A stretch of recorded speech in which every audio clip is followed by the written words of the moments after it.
Hi, my name's Scott Whitley, and today I'm going to talk about my Richwood basses. This is one of the Richwoods here. You can probably just see. There we go. Had a lot of questions about this bass. A lot of people saying they love the tone of it, asking what it is. Some people asking about the strings I use, etc. Now, people that have never heard of this bass before are usually really surprised to find out that this particular model costs about 109 quid. Yeah, that's it, 109 pounds. It's a very cheap bass. People that have heard of them, they just can't believe how it sounds. A lot of people say things like it's in the hands of the player and all that kind of thing. Yes, that is true. Of course, a bad player, I suppose, could get a bad sound even out of a good instrument. But believe me, it's a great instrument. Okay. So I'm just going to give you a little bit of a tour of the thing, just talk a bit about it. This is, as far as I understand, Richwood's cheapest, most basic model. I've done a few modifications to it, which I do to a lot of my basses, even Fenders. Okay, I'll go through that in a minute. So let's just give you what you get stock. It's a maple neck, rosewood fingerboard. Good quality tuners. The tuners are fantastic. Have had no problem with this thing going out of tune. There we go. Coming up to the body, you've got 2 single coil pickups, much in the same. Let's just get into shot there if I can. There we are. 2 single coil pickups, tortoiseshell scratch plate. As standard, this isn't the standard bridge. It comes with a Wilkinson bridge. This one's a Badass 2, and I think it's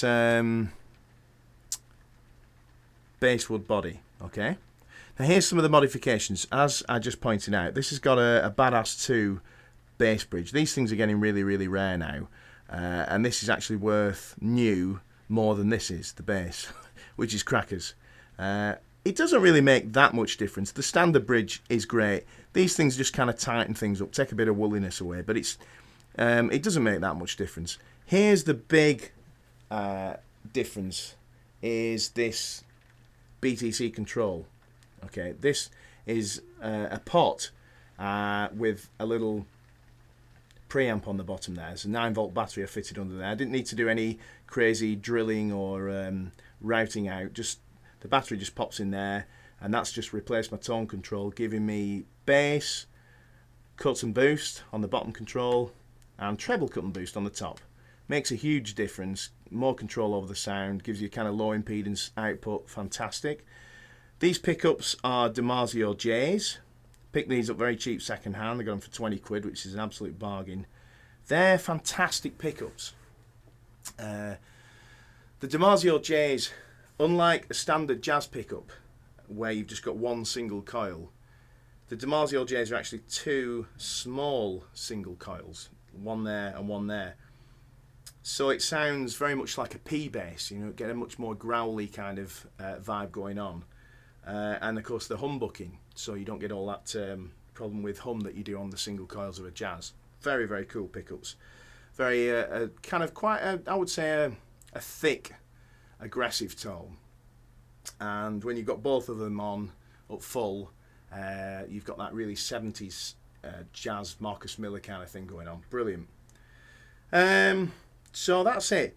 As I said before, the bass standard is very good. The pickups that come are Boston Pro, I think they're called, and they're Alnico magnets. They're very vintage sounding, so you get a kind of 60s jazz kind of thing out of it. Passive, nothing wrong with that. I mean, a Fender Jazz is a passive bass, so these are just modifications just to make the bass the way I like it. And as I said before, I would do that probably on a Fender, like I have done many times, or any other maker bass. The only thing that you do have to watch on these cheaper basses, because there's lots of them. There's SX is another one. Some of the vintage stuff's quite good. A lot of these cheap things are really good, but quite often you get the odd bad fret, a buzzy fret that's a bit proud or a bit low, So you just send these things into your guitar repair guy, just have him level the frets, doesn't cost too much money, and it'll play beautifully. Okay, so let's have a listen to it. I'm going to put it on I'm going to solo the neck pickup. Let's do a kind of blues thing so you can hear that very, very P bass precision kind of sound. Here we go.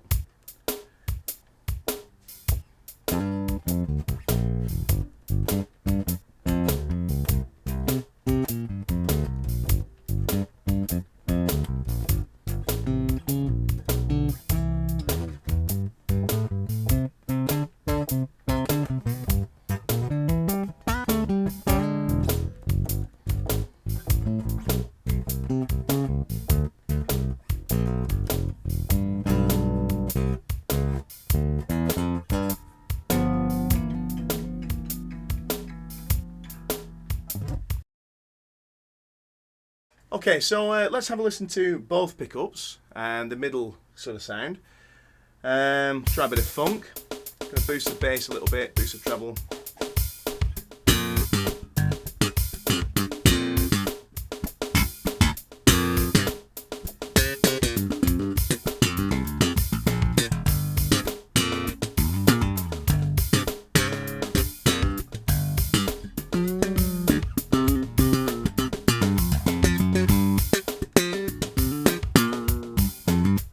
Finger style.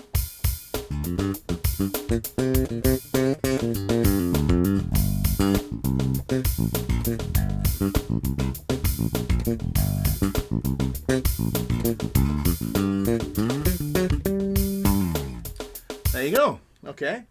Let's have a listen to the bridge pickup sound. I'm going to boost the bass a bit, turn the treble down just a tad. Okay.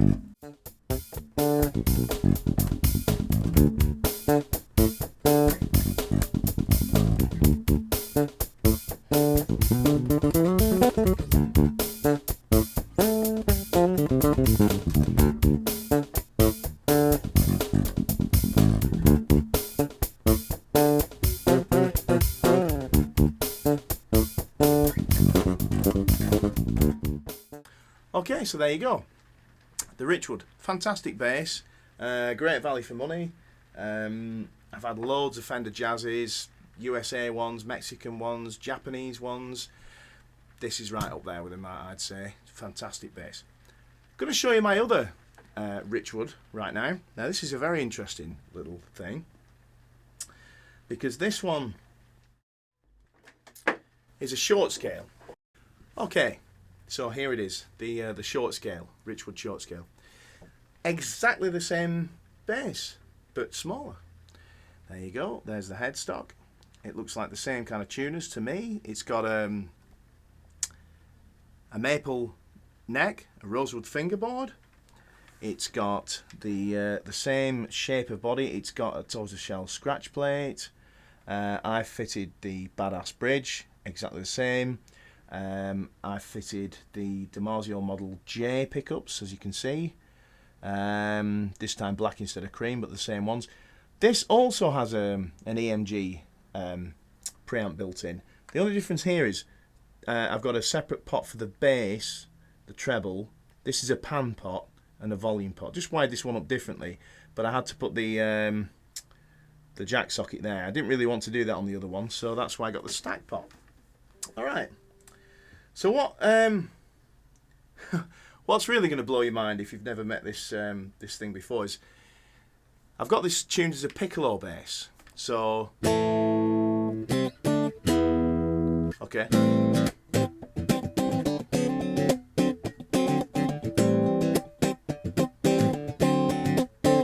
There you go. It's tuned an octave higher than a normal bass. Now, don't get me wrong, this is a regular bass. You can string this up with bass strings, and it sounds fantastic. I've done quite a few recordings with it. It's great, really, really playable. But after listening to Stanley Clarke years ago, playing piccolo bass, it's something I always wanted to experiment with. And this seemed like the perfect candidate to try it out with. The thing is, for those interested in doing the piccolo thing, you really need, ideally, to use a short scale bass, because you can buy long scale piccolo strings, but they're under so much tension you can't bend anything, and they're prone to snapping, so the short scale makes it work so much better. So you buy dedicated piccolo strings. You can, I think D'Addario do them, GHS, a few other companies make them, and just buy the long scale ones. Even for a short scale bass, you just cut them down, it doesn't matter, and they sound great. There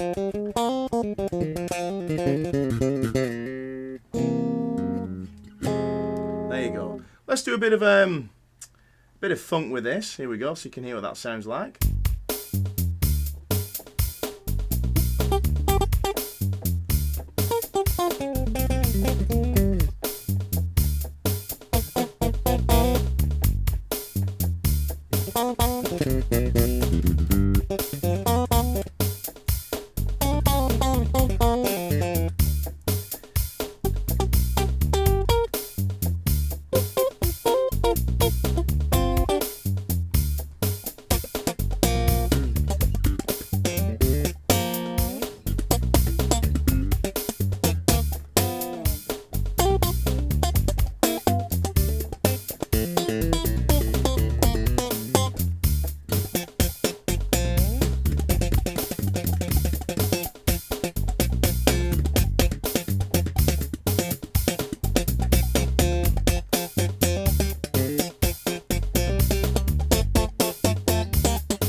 You get the idea. There we go.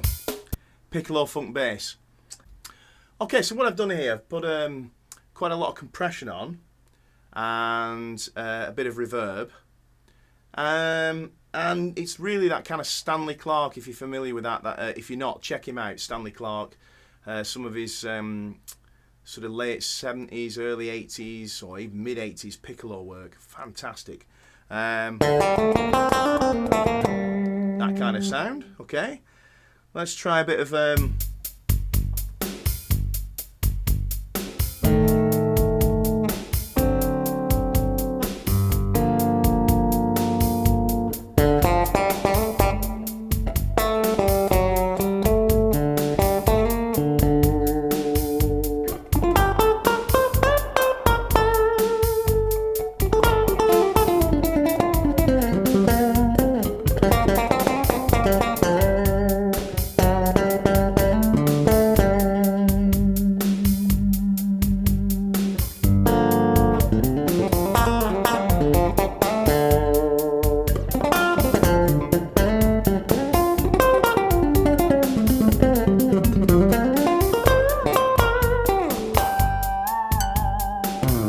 you get the idea. So there's a bit of piccolo for you. So absolutely fantastic basses, Richwood. Yeah, check them out. The other thing is, I haven't got a clue where they're made. Well, I think they're made in China, but I don't know who the company is that distributes them in this country. They pop up on eBay from time to time. If you do a Google, you find, I think Dangleberry Music sells them, places like that. Highly recommended. Go out and buy a cheap bass. Fantastic. For more information on this or any other bass related topic, or if you'd like to inquire about Skype lessons, please visit scott-whitley.com or email scott@scott-whitley.com.